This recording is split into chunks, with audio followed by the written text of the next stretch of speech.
Ετολική Αναπτυξιακή.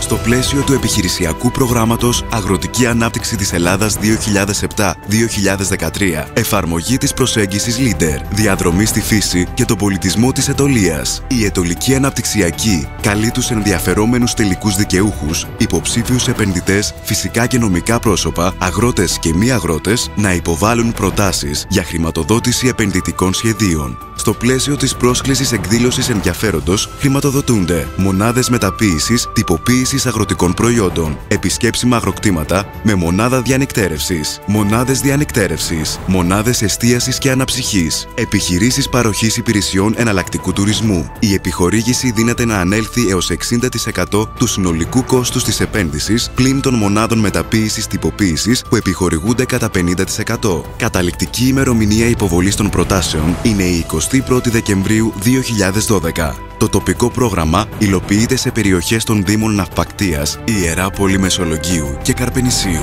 Για περισσότερες πληροφορίες, απευθυνθείτε στην ιστοσελίδα της Ετολικής www.etoliki.gr και στο τηλέφωνο 26340 38 110. Αξιοποίησε τις ευκαιρίες. Επένδυσε στον τόπο σου. Δημιούργησε. Έργο συγχρηματοδοτούμενο από το Ευρωπαϊκό Γεωργικό Ταμείο Αγροτικής Ανάπτυξης. Η Ευρώπη επενδύει στις αγροτικές περιοχές.